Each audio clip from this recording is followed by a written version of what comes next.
Hey my YouTube family, कैसे हैं आप सब। उम्मीद है आप सब बहुत अच्छे होंगे और अपनी पढ़ाई मन लगा के कर रहे होंगे। तो फ्रेंड्स, जैसे कि आज मेरे दिन की शुरुआत हुई सुबह 4 बजे उठने के बाद मैंने अपनी स्टडी करने के लिए प्रिपरेशन स्टार्ट कर दी है। और फ्रेंड्स, जैसे कि मैंने पिछली वीडियो में बताया था कि मैंने 7 डेज़ का चैलेंज लिया था और 7 डेज़ चैलेंज में आज मेरा डे 2 है। मैंने चैलेंज लिया है कि मैं 7 डे तक अपनी रूटीन बनाऊंगी मॉर्निंग में उठ के स्टडी करने की, ताकि मेरी जो है वो रूटीन एग्ज़ाम्स के पहले तक ही अच्छे से सेट हो जाए। तो इसलिए मैंने चैलेंज लिया है और मैं आप लोगों को बता दूं कि मेरा ये चैलेंज जो सुबह उठने का है, ये मेरा विदाउट अलार्म होता है, क्योंकि मैं अलार्म लगा के नहीं सोती हूँ। मेरी बच्ची छोटी है और अगर मैं अलार्म लगा लेती हूँ अपने पास तो फिर वो अलार्म के साथ वो भी जग जाती है।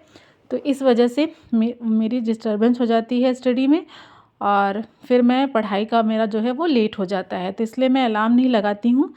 देखिए, जब उठना होता है, अगर आपने मन में ठाना है कि हाँ मुझे करना है और उठना है, तो आपको किसी अलार्म की ज़रूरत नहीं होती है। मेरे साथ ऐसे ही होता है, किसी दिन थोड़ा सा जल्दी उठ जाती हूँ, किसी दिन थोड़ा सा लेट हो जाता है, बस ऐसे ही चलता है। लेकिन प्रॉपर जब मैं सोच के सोती हूँ कि हाँ मुझे सुबह उठना है, तो मेरी नींद अपने आप जो है वो 3:30 से 4, 4:30 तक खुल जाती है और मैं उठ जाती हूँ।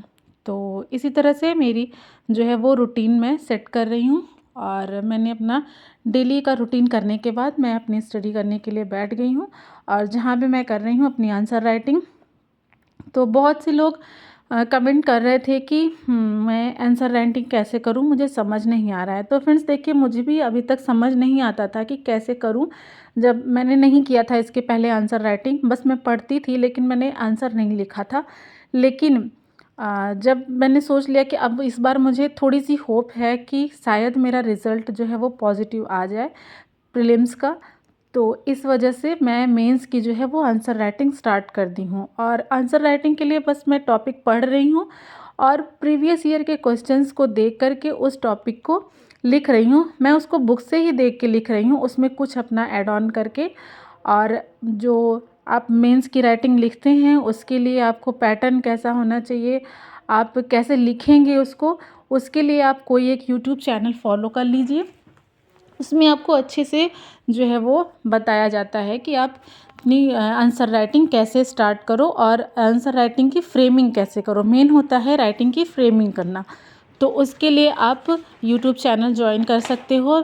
मैंने बी ऑफिसर मेक ऑफिसर का जो चैनल है, एक संभव सर हैं, वो पढ़ाते हैं, बहुत अच्छा पढ़ाते हैं। मैंने उनका ज्वाइन किया है यूट्यूब चैनल और वो मेंस की प्रिपरेशन भी करवा रहे हैं, तो मैं वहीं से कर रही हूँ और आप लोग चाहें तो उसको ज्वाइन कर सकते हैं। तो फ्रेंड्स, करीब मैंने 3 घंटे की अपनी पढ़ाई कंप्लीट कर ली और 7 बज गए थे।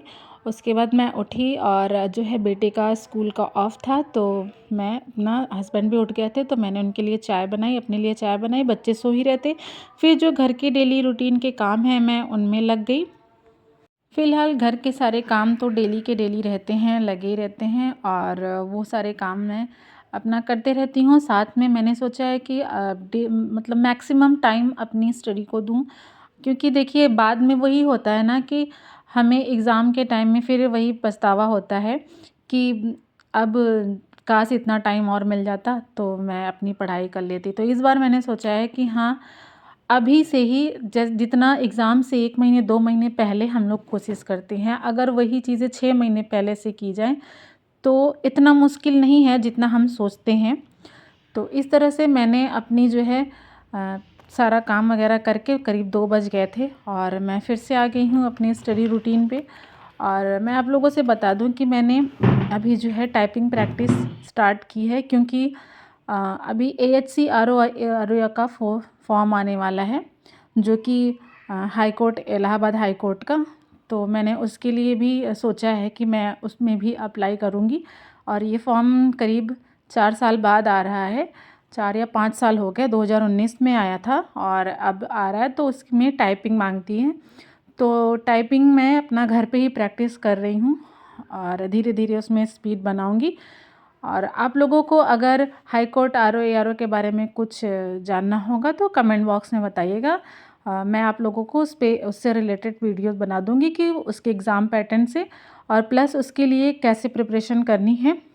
तो वो सारी चीज़ें मैं आप लोगों को नेक्स्ट अगली वीडियो में जो है आप लोगों से बता दूंगी। एक वीडियो के ज़रिए सारी इन्फॉर्मेशन मैं उससे रिलेटेड आपको दे दूंगी, और मैं उसकी प्रिपरेशन कैसे कर रही हूँ, कहाँ से कर रही हूँ, वो सारी चीज़ें भी मैं बता दूंगी आप लोगों से। तो यहाँ पे मैंने आधे घंटे ही अपनी टाइपिंग प्रैक्टिस की थी। मैं डेली का डेली आधे घंटे ही दे रही हूँ टाइपिंग प्रैक्टिस में। और उसके बाद जो है मैं 2 बच्चों को पढ़ाती भी हूँ, तो वो आते हैं। एक मतलब मेरी भाभी की ही लड़की है, वो आती है जो कि एसएससी की प्रिपरेशन कर रही है, तो उसको मैथ और रीजनिंग पढ़ाना होता है, और उसका भाई भी रहता है, उसको भी पढ़ाना होता है। तो उन लोग को 1 घंटे पढ़ाने के बाद फिर मेरा बेटा जो है वो पॉपकॉर्न की डिमांड किया, तो मैंने उसके लिए पॉपकॉर्न बनाया। अब उसको दे करके मैं फिर से अपनी स्टडी जो है 4 बज गए थे। ये सारे चीज़ करने के बाद 4 बज गए थे, और मैं फिर से अपनी स्टडी जो है वो कंटिन्यू करूँगी। और अभी मैं करूँगी अपनी एंशियंट हिस्ट्री। मैंने बताया था आपसे कि मैं ऑप्शनल के साथ साथ जो है वो जीएस के भी सब्जेक्ट्स लेके चल रही हूँ। तो मैंने हिस्ट्री और इकोनॉमी स्टार्ट किया है, क्योंकि हर बार मेरा जो है ना वो इकोनॉमी का पोर्शन मेरा छूट जाता है। मैं सिर्फ बजट और इकोनॉमिक सर्वे पढ़ के ही रह जाती हूँ, और मैं सारी चीज़ें नहीं पढ़ पाती एग्ज़ाम टाइम में, क्योंकि इतना सारा सिलेबस रहता है। तो शुरुआत से नहीं पढ़ के जब लास्ट में होता है कि जो पिछला पढ़ा है वही रिवाइज़ करो, नया ना पढ़ो। तो इसलिए मैंने सोचा है कि जो चीज़ें मैं हर एग्ज़ाम में पहले छोड़ देती थी, जिन सब्जेक्ट को, उनको पहले ही कंप्लीट कर लेती हूँ, उसके बाद जो है वो अपनी आगे की स्टडी करती हूँ। तो फ्रेंड्स, ये रहा मेरा आज का स्टडी रूटीन। कैसा लगा आप लोगों को? अगर अच्छा लगा है तो प्लीज़ वीडियो को लाइक कर दीजिएगा, चैनल पे नए हैं तो सब्सक्राइब कर दीजिएगा, और आपकी एग्ज़ाम से रिलेटेड कोई भी क्वेरी हो तो कमेंट बॉक्स में ज़रूर पूछिएगा, उसका आंसर मैं ज़रूर दूँगी। तो चलिए मिलते हैं नेक्स्ट वीडियो में, तब तक के लिए बाय बाय।